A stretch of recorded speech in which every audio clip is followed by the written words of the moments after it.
प्रिय छात्र छात्राओं, आज हम कक्षा 12 कृषि रसायन विज्ञान के तहत अध्याय 2 और उसका पार्ट 2 के बारे में अध्ययन करेंगे। जैसा कि हमने पढ़ा था, जीवांश पदार्थ का विच्छेदन।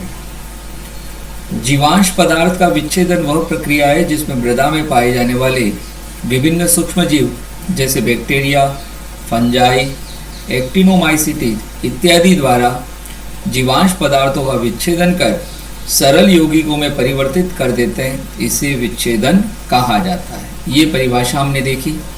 और प्रिय छात्र छात्रों, हम जानते हैं कि मृदा में मिलने वाले पादप अंश और मृत जंतुओं के अंश को ये बैक्टीरिया, फंजाई और एक्टिनोमाइसीट्स इत्यादि जटिल अवयवों को सरल अवयवों में कन्वर्ट करते हैं। चलिए देखते हैं। अब देखिए, जीवांश पदार्थ का विच्छेदन को निम्नलिखित कारक प्रभावित करते हैं। कौन कौन से कारक हैं? 7 प्रकार के कारक जिसके बारे में अध्ययन किया। सबसे पहले है पादप पदार्थों की प्रकृति। किस प्रकार के पादप पदार्थ हैं? तो इसमें देखते हैं पौधों के संगठन एवं आयु का प्रभाव विच्छेदन की गति पर पड़ता है। पूर्ण परिपक्व पौधों की तुलना में सरस उत्तक वाले पौधों का विच्छेदन शीघ्र होता है। ठीक है ना? यानी जो अल्प विकसित है या तरुण पौधे हैं, अगर वो मृत होते हैं तो उनका विच्छेदन आसानी से होगा। कम उम्र व सरस पौधों में जल विलय, नाइट्रोजन युक्त पदार्थों की मात्रा अधिक होने के कारण विच्छेदन शीघ्र होता है। और परिपक्व पौधों में हेमीसेल्यूलोज, सेल्यूलोज और लिग्निन की मात्रा बढ़ जाती है, जिससे उसका विच्छेदन धीरे धीरे होता है। तो प्रिय छात्र छात्राओं, यहाँ एक प्रश्न बनता है कि परिपक्व पौधों में विच्छेदन प्रक्रिया धीमी क्यों होती है? तो आपको लिखना है कि हेमीसेल्यूलोज, सेल्यूलोज और लिग्निन की मात्रा उनमें बढ़ जाती है, जिससे उसका विच्छेदन बहुत ही धीरे धीरे होता है। जबकि कम उम्र और सरस पौधों में जल विलय, नाइट्रोजन युक्त पदार्थों की मात्रा अधिक होने के कारण विच्छेदन शीघ्र होता है। तो यहाँ एक प्रश्न बनता है। और पहला जो कारक है पादप पदार्थों की प्रकृति। चलिए दूसरा देखते हैं, मृदा नमी। मृदा में अत्यधिक नमी एवं शुष्क अवस्था में जीवांश पदार्थों का विच्छेदन कम होता है। यानी नमी अधिक होगी तो जीवाणु और एक्टिनोमाइसीट्स और फंगस एकदम से रिएक्ट नहीं करेंगे। साथ ही यदि शुष्क होगा, शुष्क का मतलब होता है सूखी होगी मृदा, तो उसमें भी जीवांश पदार्थों का विच्छेदन कम होता है, क्योंकि दोनों ही अवस्थाओं में जीवाणु की क्रियाशीलता में कमी हो जाती है। अतः ये बहुत ही महत्वपूर्ण है कि यदि मृदा में पर्याप्त नमी होगी, न तो अधिक मात्रा में जल होना चाहिए और न ही कम मात्रा में जल होना चाहिए। तो ऐसी स्थिति में क्या होगा? सम मृदा, ठीक है ना, तो उसमें विच्छेदन की प्रक्रिया अधिक होगी। विच्छेदन के लिए उपयुक्त नमी की मात्रा जल धारण क्षमता की 60 से 80% होती है। कई बार एक प्रश्न पूछा जाता है कि विच्छेदन के लिए उपयुक्त नमी की मात्रा कितनी होती है जल धारण क्षमता की? तो 60 से 80% होती है। अधिक नमी वाली मृदाओं में ऑक्सीजन की कमी होती है और जीवों की क्रियाशीलता कम हो जाती है, जिससे विच्छेदन दर कम हो जाती है। तो ये प्रश्न यहाँ पर भी बनता है कि अधिक नमी वाली मृदाओं में विच्छेदन दर कम क्यों होती है? तो आपको लिखना है कि उसमें ऑक्सीजन की कमी होती है। चलिए तीसरा कारक, वायु संचार। मृदा जीव एवं सूक्ष्म जीवों की क्रियाशीलता मृदा में ऑक्सीजन की मात्रा पर निर्भर करती है। यानी ऑक्सीजन अधिक मात्रा में मिलेगी तो विच्छेदन की प्रक्रिया भी अधिक होगी। ऑक्सीजन की मात्रा अधिक होने पर विच्छेदन की गति तेज होती है। उचित वायु संचार वाली दोमट मृदा में चिकनी मृदा की अपेक्षा जीवांश पदार्थ का विच्छेदन शीघ्र होता है। अब यहाँ 1 नंबर का प्रश्न बनता है कि किस मृदा में जीवांश पदार्थ का विच्छेदन शीघ्र होता है?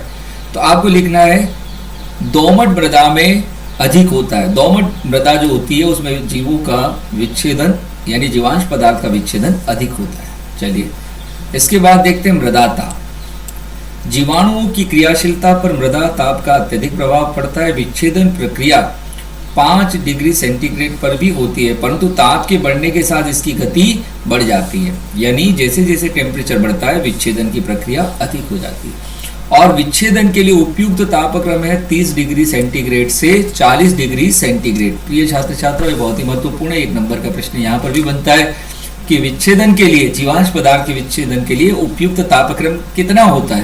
तो आप क्या लिखेंगे? 30 डिग्री सेंटीग्रेड से 40 डिग्री सेंटीग्रेड। अब देखिए क्या होता है, मृदा में 40 डिग्री सेंटीग्रेड से अधिक तापक्रम होने पर ताप सहने वाले बैक्टीरिया, फंजाई तथा एक्टिनोमाइसीट्स द्वारा ही विच्छेदन होगा। यानी टेम्परेचर बढ़ जाएगा तो इनकी यानी 40 डिग्री से भी बढ़ गया, 50 डिग्री हो गया, तो ऐसी स्थिति में इनकी क्रियाशीलता कम हो जाती है। चलिए आगे देखते हैं पांचवा कारक, कार्बन नत्रजन अनुपात, इसको बोलते हैं CN रेशियो। इसको ध्यान रखें, कार्बन नत्रजन अनुपात यानी मृदा के अंदर कार्बन और नाइट्रोजन का अनुपात। नत्रजन यानी नाइट्रोजन, नत्रजन की मात्रा अधिक होने या कार्बन नत्रजन अनुपात संकुचित होने पर विच्छेदन प्रक्रिया तीव्र गति से होती है। इसके विपरीत कार्बन नत्रजन विस्तृत या नत्रजन कम होने पर विच्छेदन गति धीमी होती है। यानी अगर आपका नाइट्रोजन की मात्रा अधिक होगी तो विच्छेदन की प्रक्रिया अधिक होगी। इसके अलावा CN रेशियो यदि संकुचित होगा तब भी विच्छेदन प्रक्रिया अधिक होती है। चलिए पीएच का मतलब होता है हाइड्रोजन आयन सांद्रता। पीएच से क्या तात्पर्य है? हाइड्रोजन आयन सांद्रता। अब देखिए मृदा में जीवांश पदार्थों का विच्छेदन उदासीन pH 7 पर अधिक होता है। प्रिय छात्र छात्राओं, हमने देखा है 0.1 से 6.9 तक pH होती है वो अम्लीय है, 7 है वह उदासीन है, और 7.1 से लगा करके 14 तक वह क्षारीय है। तो अब देखिए यानी मृदा में जीवांश पदार्थों का विच्छेदन उदासीन pH पर अधिक होता है। अम्लीय एवं क्षारीय मृदाओं में विच्छेदन कम होता है। अम्लीय मृदा होगी तो उसमें चूना मिलाते हैं। चूना क्या करेगा? अम्लीय मृदा को धीरे धीरे यानी उदासीन की तरफ ले जाएगा। चूना मिलाते हैं, विच्छेदन की गति बढ़ जाती है। तो 1 नंबर का प्रश्न यहाँ पर भी बनता है कि किस pH पर जीवांश पदार्थों का विच्छेदन अधिक होता है। तो आपको लिखना है उदासीन pH होती है 7, यानी जल की उदासीन है, ठीक है। और अम्लीय मृदा में विच्छेदन की गति कैसे बढ़ा सकते हैं? तो चूना मिला करके। हाँ, अब इसके बाद 7वां जो कारक है पोषक तत्व। मृदा में उर्वरक द्वारा पोषक तत्व मिलाने पर विच्छेदन की गति तेज हो जाती है, ठीक है। तो ये 7 कारक आप लिख लें और इसके नोट्स बनाएं। चलिए आगे देखते हैं कार्बन चक्र। प्रिय छात्र छात्राओं, आप जानते हैं कार्बन सभी पेड़ पौधे और जीव जंतुओं के शरीर में कार्बन एक अनिवार्य तत्व के रूप में पाया जाता है। सभी कार्बनिक पदार्थों का कार्बन एक मुख्य अवयव है। मृदा में उपस्थित सभी प्रकार के जीव अपनी आवश्यक ऊर्जा का अधिकांश भाग कार्बन के ऑक्सीकरण से प्राप्त करते हैं। यानी क्या होता है कि आप जानते हैं कि पेड़ पौधे सूर्य के प्रकाश की उपस्थिति में प्रकाश संश्लेषण की क्रिया के द्वारा भोजन बनाते हैं, यानी कार्बन डाइऑक्साइड, जल, है ना, और सूर्य के प्रकाश से ऊर्जा लेकर के कार्बोहाइड्रेट के रूप में उसी कार्बोहाइड्रेट का सभी जीवों के शरीर के अंदर ग्लूकोज में कन्वर्शन होता है, और ग्लूकोज के ऑक्सीकरण से कार्बन डाइऑक्साइड और जल के अणु बनते हैं और ATP के रूप में ऊर्जा मुक्त होती है, जिसके द्वारा सभी जीवधारी अपने दैनिक जीवन की ऊर्जा प्राप्त करते हैं। इसके फलस्वरूप इसके ऑक्साइड लगातार अधिक मात्रा में निकलते हैं। मृदा के अंदर तथा मृदा के बाहर कार्बन तत्व में होने वाले विभिन्न परिवर्तनों को सामूहिक रूप से कार्बन चक्र कहते हैं। कार्बन डाइऑक्साइड का मुक्त होना, पादप अवशेषों के यौगिकों के विच्छेदन से CO2 बाहर निकलती है। कार्बन डाइऑक्साइड का सूत्र क्या होगा? CO2, कार्बन का एक है, ऑक्सीजन के 2 मॉलिक्यूल है। यानी क्या होगा कि पादप अवशेषों का विच्छेदन होगा तो कार्बन डाइऑक्साइड बाहर निकलती है। अब देखते हैं, इस गैस के उत्सर्जन का मृदा एक मुख्य स्रोत है। हालांकि कार्बन डाइऑक्साइड की अल्प मात्रा जड़ों द्वारा भी निकलती है तथा वर्षा जल द्वारा भी मृदा में लाई जाती है। कार्बन डाइऑक्साइड प्रचुर मात्रा में मृदा से निकलकर वायुमंडल में मिलती है, जहां पुनः पौधों द्वारा प्रयुक्त की जाती है, और इस प्रकार यह चक्र पूरा होता है। हम जानते हैं कि केवल हरे पेड़ पौधे ही वायुमंडल की CO2 को अपने प्रकाश संश्लेषण की क्रिया में लेते हैं। सभी जीवधारी श्वसन प्रक्रिया में ऑक्सीजन गैस लेते हैं और CO2 बाहर छोड़ते हैं।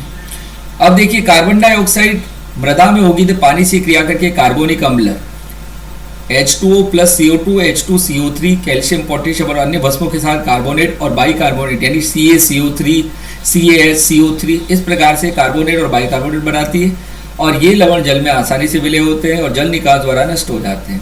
और इस प्रकार कार्बन की अल्प मात्रा पौधों के अंदर प्रवेश करती है। उच्च पौधों में उपस्थित CO2 की अधिकांश मात्रा प्रकाश संश्लेषण क्रिया द्वारा वायुमंडल से ली जाती है। तो प्रिय छात्र छात्राओं, ये कार्बन का एक चक्र है। जैसे जल का चक्र होता है, जैसे वर्षा ऋतु होती है, वही जल जब पृथ्वी पर आता है, पृथ्वी पर आने के बाद गर्मी के दिनों में वही जल वाष्पीकरण के द्वारा वापस क्या होता है, बादल के रूप में बदल जाता है। तो यह एक चक्र होता है। इसी तरह से ऑक्सीजन का चक्र होता है। तो इस प्रकार से हमने देखा कार्बन का चक्र। चलिए अब देखते हैं ह्यूमस। पूर्व में हमने देखा था गहरे भूरे काले रंग की जो मृदा है उसे ह्यूमस कहते हैं। जहाँ पेड़ पौधों की पत्तियां गिरती है वहां पर विच्छेदन प्रक्रिया होती है, और उन पर्णों को यानी जटिल अवयवों को, कार्बोहाइड्रेट, प्रोटीन, वसा, विटामिन को सरल अवयवों में तोड़ करके मृदा के उपजाऊपन में यह ह्यूमस वृद्धि करती है। तो ह्यूमस किसे कहते हैं? देखिए, मृदा में जीवांश पदार्थ के विच्छेदन से गहरे भूरे या काले रंग का कोलाइडी पदार्थ बनता है, जिसे ह्यूमस कहते हैं। ठीक है ना, कोलाइडी पदार्थ है। ह्यूमस कैसा है? कोलाइडी पदार्थ है और गहरे भूरे काले रंग का पदार्थ है। तो ये परिभाषा बहुत ही महत्वपूर्ण है। ह्यूमस किसे कहते हैं?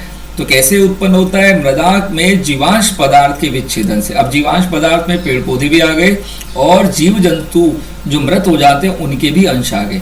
यानी मृदा में जीवांश पदार्थ के विच्छेदन, विच्छेदन का मतलब होता है उसके जटिल अवयवों का सरल अवयवों में रूपांतरण होना। तो प्रिय छात्र छात्राओं, यह परिभाषा अवश्य नोट करें कि मृदा में जीवांश पदार्थ के विच्छेदन से गहरे भूरे या काले रंग का कोलाइडी पदार्थ बनता है। ह्यूमस एक कोलाइडी पदार्थ है, देखेंगे आगे इसके बारे में अध्ययन करेंगे ह्यूमस। चलिए, अब बेकमैन और ब्रेडी के अनुसार ह्यूमस क्या है? अब कई बार पूछा जाता है कि बेकमैन और ब्रेडी की परिभाषा लिखिए। तो ह्यूमस भूरे या गहरे रंग के अक्रिस्टलीय कोलाइड पदार्थ का जटिल व रोधक मिश्रण है, जो कि मूल उत्तकों से रूपांतरित या विभिन्न मृदा जीवों द्वारा संश्लेषित होते हैं। यह परिभाषा बेकमैन और ब्रेडी ने दी। इस प्रकार ह्यूमस जटिल यौगिकों का मिश्रण है। ह्यूमस जीवांश पदार्थ के विच्छेदन में प्रतिरोधी पदार्थ जैसे कि लिग्निन, जटिल प्रोटीन, वसा, तेल, मोम तथा सूक्ष्म जीवों के उत्तकों से रूपांतरित व संश्लेषित होकर ह्यूमस का निर्माण करते हैं। यानी देखिए, ह्यूमस का निर्माण किस किस से होता है कि लिग्निन, जटिल प्रोटीन, वसा, तेल, मोम और सूक्ष्म जीवों के उत्तकों से रूपांतरित व संश्लेषित होकर ह्यूमस का निर्माण करते हैं। अब देखते हैं, ह्यूमिक पदार्थ में 3 प्रकार के अंश पाए जाते हैं। यानी जिस पदार्थ में ह्यूमस पाया जाता है उसमें 3 प्रकार के अंश। पहला है फल्विक अम्ल। फल्विक अम्ल जल, अम्ल तथा क्षार में अधिक घुलनशील होता है। यह पीले से भूरे पीले रंग का पदार्थ है। दूसरा है ह्यूमिक अम्ल। देखो, पहला है फल्विक अम्ल, दूसरा है ह्यूमिक अम्ल, तीसरा है ह्यूमिन। याद हो जाएगा, ह्यूमस यानी ह्यूमस ह्यूमिक पदार्थ से बनता है और उसमें 3 प्रकार के पदार्थ पाए जाते हैं, अंश पाए जाते हैं, फल्विक, ह्यूमिक और ह्यूमिन। अब देखते हैं ह्यूमिक अम्ल। ह्यूमिक अम्ल केवल क्षार में घुलनशील होता है, जो कि गहरे भूरे से काले रंग का होता है। और तीसरा ह्यूमिन है। और ह्यूमिन अम्ल, ह्यूमिन अम्ल अघुलनशील पदार्थ है। तो देखो, ह्यूमस है, उसमें 3 प्रकार के अंश पाए जाते हैं, फल्विक अम्ल, ह्यूमिक अम्ल और ह्यूमिन। ये तीनों याद रखें, राइट डाउन करते रहें। चलिए, अब ह्यूमस के भौतिक गुण क्या है? Physical properties of humus. कैसा दिखता है? पहला, गहरे भूरे रंग का जटिल पदार्थ है। याद कर लीजिए, अक्रिस्टलीय है तथा कोलाइडी पदार्थ है। अक्रिस्टलीय किसे कहते हैं? जिसका कोई निश्चित आकार नहीं होता, जबकि क्रिस्टलीय यानी निश्चित आकार होता है। जैसे शक्कर का क्रिस्टल है, फिटकरी का क्रिस्टल है, इस प्रकार से। तो पहला तो हो गया गहरे भूरे रंग का जटिल पदार्थ। दूसरा हो गया अक्रिस्टलीय और कोलाइडी पदार्थ है। तीसरा, ह्यूमस पर ऋणात्मक आवेश होता है। बहुत ही महत्वपूर्ण बात है, 1 नंबर का प्रश्न आता है कि ह्यूमस पर किस प्रकार का आवेश है? तो ऋणात्मक। ऋणात्मक का मतलब होता है नेगेटिव, माइनस। ठीक है, यह जल में अविलय रहता है, लेकिन कोलाइडी विलयन बनाता है, परंतु मंद अम्लों और क्षारों में विलय होता है। इसमें सुगठिता और संसर्जन कम होता है।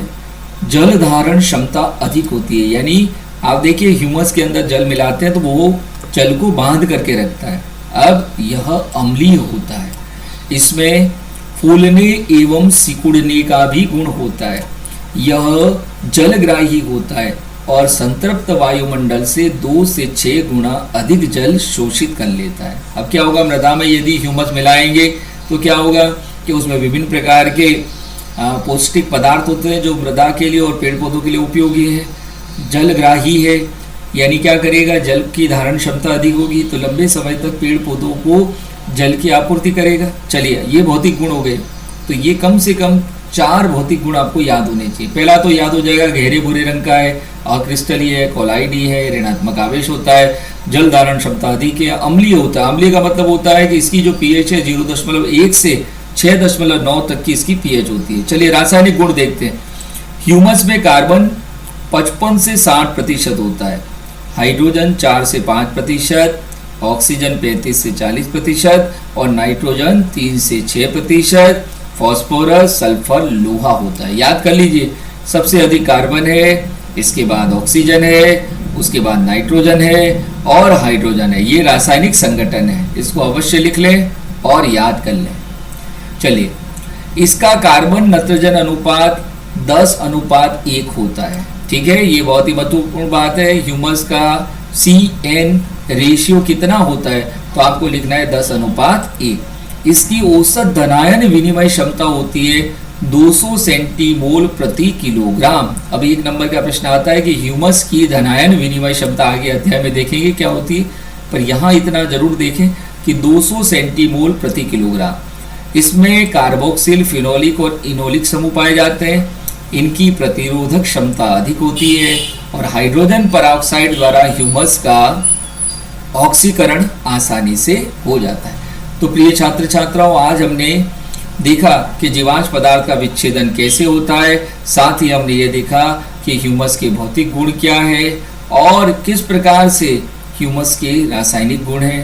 तो इन पॉइंट्स को आप नोट करें, फिर आगे इसी अध्याय के अन्य टॉपिक है उसको अगले वीडियो में हम लेंगे।